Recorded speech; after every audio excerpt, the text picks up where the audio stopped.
PTI 통신 등 인도 언론은 당국자를 인용해 인도 정부가 북부 히마찰 프라데시주의 다르차부터 라다크 지역을 잇는 도로를 건설할 계획이라고 26일 보도했다. 인도와 중국은 지난 6월 15일 라다크 동쪽 가란 계곡에서 국경 유혈 충돌을 빚었으며 히마찰 프라데시는 라다크 남쪽에 자리 잡고 있다. 두 곳을 연결하는 이 도로의 길이는 290km다. 도로가 완성되면 이곳을 통해 군병력, 중화기 등이 빠르게 최전방으로 이동할 수 있다고 PTI 통신은 설명했다. 이 지역은 해발 고도가 높은 산악지형으로 눈까지 많이 오기 때문에 평소 차량 이동이 쉽지 않다. 현재 라다크와 인근 지역을 연결하는 차량용 도로는 2개가 나 있는 상태다. 인도 정부는 2022년 말까지 새 도로를 완성할 방침이다. 앞서 가란 계곡 충돌에서는 중국군과 인도군 600여 명이 몽둥이 등을 동원한 싸움을 벌여 수십 명의 사상자가 발생했다. 인도 육군은 이 충돌로 자국 군인 20명이 사망했다고 밝혔고 중국 측도 피해 규모는 밝히지 않았지만 역시 사상자가 생긴 것으로 알려졌다. 이후 양측은 여러 차례 군사회담 등을 열고 주요 군쟁지 부대 철수에 합의했지만 두드러진 진전은 없는 상태라고 PTI 통신은 전했다. 인도는 특히 중국이 라다크의 또 다른 분쟁지 판공호수 인근에서 병력을 물리지 않는 점에 불만이 큰 것으로 전해졌다. 이와 관련해 비핀 라와트 국방참모총장은 최근 외교 군사회담이 실패할 경우 중국의 도전에 대해 군사적인 옵션도 고려될 수 있다고 밝히기도 했다. 와중에 중국군은 최근 국경지대에서 여러 차례 실탄 훈련을 하고 신형 곡사포를 배치하는 등 인도군을 압박했다. 인도군도 국경 인근에 T-90 탱크를 투입하고 미그-29 전투기와 공격 헬기 아파치를 전진 배치했으며 대공 미사일 시스템도 추가로 구축했다. 특히 인도군은 최근 러시아제 견착식 지대공 미사일을 갖춘 부대를 라다크 동쪽에 추가 배치했다. 이 부대는 중국군 헬리콥터를 겨냥해 배치됐다고 ANI 통신은 25일 보도했다. 인도와 중국은 국경 문제로 1962년 전쟁까지 치렀지만 아직도 국경을 확정하지 못한 채 3,488km에 이르는 실질 통제선을 사실상 국경으로 삼고 있다. 대만 F-16 전투기 중국 본토 쪽으로 전진 배치기로 중국군의 해상 군사훈련 실시로 양안의 군사적 긴장이 높아지는 가운데 대만군이 F-16 전투기를 중국과 가까운 황우섬에 전진 배치할 것이라고 대만 언론이 26일 보도했다. 빈과일보 등은 대만 국방부가 대만 공역을 침범하는 중국 전투기를 격퇴하기 위한 긴급 대응 시간의 6분 단축을 위해 F-16 전투기를 평일 마군 기지에 상주 배치하는 계획을 세웠다고 보도했다. 빈과일보는 이번에 F-16의 전진 배치는 중국군 전투기가 동부 계절풍이 잦아드는 4월에서 10월까지 대만의 협등에서 비행훈련하던 이전과 달리 동부 계절풍이 강해지는 시기에도 여전히 비행훈련하는 것을 고려한 것이라고 풀이했다. 특히 중국 푸젠성의 푸저우, 우이산, 닝더시 수임원 공군기지에서 이륙하는 군용기에 대응하기 위한 것이라고 전했다. 대만의 협은 중국과 대만 사이의 동중국 해와 남중국 해를 연결하는 해협으로 길이가 약 400km, 폭 150에서 200km의 전략적 요충지다. 중국은 이 해협을 앞바다처럼 여긴다. 이와 관련 대만 국방부 당국자는 병력 운용과 배치는 작전 계획에 포함되기 때문에 상세한 설명을 하기 곤란하다며 말을 아꼈다. 다만 중국군의 대만 방공 식별구역 침범 시 돌발 상황에 대한 규정에 따라 대응해 영공의 안전을 확보할 것이라고 말했다. 한편 대만 국방부가 남중국 해에서의 중국군 동태 감시를 위해 대만이 실주배 중인 프라타스 군도에 이미 배치된 소형 무인기 훈최 추가로 채공 시간이 12시간에 달하는 루이비안 무인기를 배치했다고 대만 언론이 보도했다. 이어 남중국의 스프래틀리 제도의 타이핑다오에도 루이비안 무인기 배치를 고려하고 있다고 전했다. 제중중화미래 전략협회 연구원은 무인기 배치는 중국의 두 번째 항모인 산둥함이 배치된 하이난다오에서 출항하는 중국 군함의 감시 통제 등을 위한 것이라고 언급했다. 또 침범하면 격추할 수도 미 유익이 출연해 중격군 미국 정찰기 유이가 중국 비행금지구역을 침범했다. 이에 중국은 냉전 시절 유이기 격추 사실을 거론하며 으름장을 놓았다. 군사훈련으로 맞불을 놓고 있는 미중 양국이 실제 무력 충돌까지 염두에 두고 긴장 수위를 끌어올리며 상대를 압박하고 있다. 중국 국방부는 25일 우첸 대변인 명의 성명을 통해 미군의 유이 고고도 정찰기가 중국 인민해방군이 실사격 훈련을 벌이고 있는 북부 전구의 비행금지구역에 무단 침범해 정상적인 훈련에 막대한 차질을 초래했다고 밝혔다. 이어 해상, 공중의 안전규칙과 관련 국제규범을 심각하게 위반했다면서 오판이나 오해를 야기하고 사고를 유발할 수 있는 노골적인 도발 행위라고 비난했다. 중국 북부 전구는 인민해방군의 5대 전구 가운데 최정예 전력으로 꼽힌다. 한반도와 인접해 있어 유사시 가장 먼저 출동하는 곳이다. 관할인 호하이와 서해 북부 지역에서 중국은 실탄 사격 훈련을 진행하고 있다. 중국은 유이기 출현에 격추 가능성까지 거론하며 위협했다. 관영 글로벌 타임스는 26일 미 정찰기가 사고 예방을 위한 비행금지구역을 무단 침입한 건 범죄라며 실제 격추된다면 전적으로 미국 탓이라고 주장했다. 군사 전문가 순중핑은 미군용기를 격추하지 않은 건 엄청난 자제력을 보인 것이라고 했다. 같은 상황이 발생할 경우 언제든 격추할 수 있다는 경고 메시지다. 과거 중국은 실제로 미사일 버튼을 누른 적이 있다. 중국은 1962년 9월 동부 장시성 난창 외곽 지역에서 영공을 침범한 유이기를 처음 격추했다. 이후 1967년까지 격추된 미군의 유이기는 총 5대에 달한다. 중국의 핵개발 정보를 입수하기 위해 미 중앙정보부의 지원을 받은 대만이 띄운 것이다. 베이징 군사박물관에는 처음 격추된 유이기의 잔해가 전시돼 있다. 냉전 이후에도 유이기는 종종 중국의 방공망을 누비었지만 중국이 이처럼 민감하게 반응하는 건 이례적이다.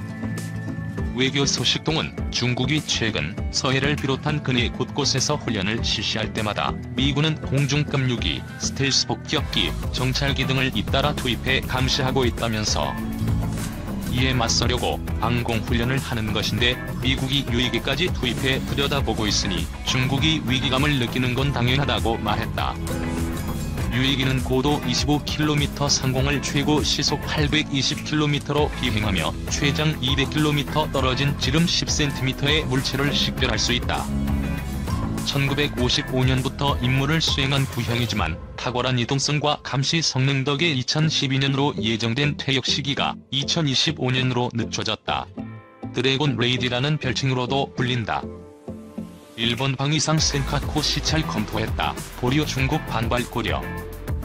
고노타로 일본 방위상이 중국과 일본의 영유권 분쟁 지역인 센카쿠 열도를 시찰하는 방안을 검토했으나 중국이 반발할 것으로 고려해 보류했다고 교도통신이 26일 보도했다.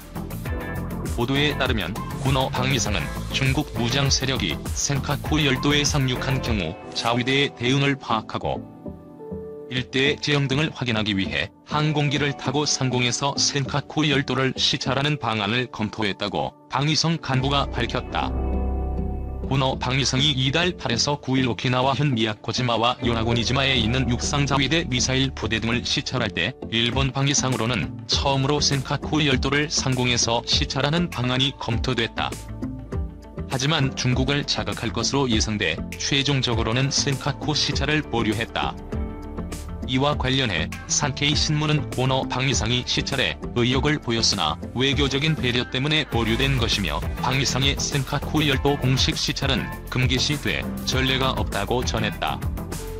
일본 정부의 한 관계자는 이번에는 안 간다는 판단이며 결국 갈지도 모른다는 견해를 표명했다고 신문은 덧붙였다. 센카쿠 열도는 일본이 시류지배하고 있으며 최근 중국이 일대에 당국 선박을 빈번하게 보내면서 중국과 일본 사이의 긴장이 고조하고 있다.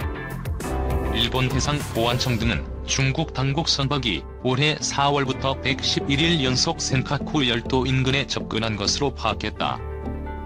고노 방위상은 필요한 경우 자위대가 해상보안청과 협력해 확실하게 행동하고 싶다며 강경 대응 가능성을 시사한 바 있다. 자, 오늘의 라디오 출발해 보겠습니다. 오늘 들려드릴 소식은 일본 브라소 기업들 수출 30분의 1로 급감하는 초유의 사태 발생, 한국 러쉬 이어진다, 유니클로 회장 총대 맸다, 일본 기업들 노 아베 본격화. 좋아요, 구독 한 번씩만 부탁드리면서 출발하겠습니다. 일본의 수출 규제가 시행된 지 100일이 넘어가는 시점에서 우리나라 반도체 업계 아직까지는 큰 문제 없이 잘 버텨주고 있죠. 오히려 아베의 수출 규제로 우리 기업들 입장에서 공급처 다변화의 중요성, 그리고 탈일본화, 국산화의 필요성을 강하게 일깨워주는 이벤트가 되었습니다. 그 직격탄은 일본의 브라소 기업들이 제대로 맞고 있는데요. 최근 구체적인 피해 액수가 공개가 되어서 그 논란이 매우 커지고 있습니다. 최근 메이저 언론사 중에 한 곳이 확보한 정부 보고서에 근거를 해서 말씀을 드리면, 일본 기업들의 브라소 한국 수출액은 월 평균 847만 달러, 100억 원을 넘기고 있었지만 규제를 시행한 이후에는 27만 달러, 3억 원 수준으로 감소를 했습니다. 규제 이전과 비교하면 30분의 1 토막이 난 것이죠. 97% 가까이 매출이 폭발적으로 감소하였는데요. 이 지난 3달간 일본은 한국에 대해서 수출 허가를 7건만 내어주고 있었죠.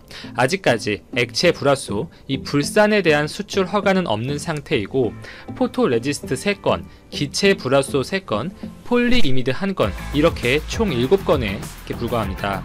주 고객사들 삼성, SK 하이닉스 측에 수출 물량을 내어줄 수가 없으니 이 매출이 감소할 것은 당연히 예상이 되었던 바인데, 100억에서 3억, 아주 드라마틱한 하락폭이죠. 일본의 고순도 브라소 기업들, 스텔라, 모리타 화학, 이런 기업들에서 우리나라의 시장의 중요성은 그 매출의 89%를 차지하고 있었습니다. 매출의 90%를 올려주던 고객이 갑자기 평소 팔아주던 양의 30분의 1만 팔아주는 상황이라는 것입니다. 이 고순도 브라소의 경우에는 또 다른 문제가 있는데, 보통 그 높은 순도와 품질을 유지하기 위해서는 보관 기간이 짧은 편이죠. 액체 타입보다 분명 짧아요. 보관 기간이 길게 잡아도 4달 정도인데, 지금 아베가 불사는 수출 내어주지 않고 이렇게 기체 타입만 찔끔 내어주는 것도 그 짧은 보관 기간에 따른 기업들의 재고 처리 문제가 강하게 반영되어 있습니다. 일본 기업들은 이 남는 고순도 브라소를 한국 외에 다른 국가 기업들에게 보내기 위해서 적극적으로 컨택을 하고 있지만 그 상황이 여의치가 않은 것입니다.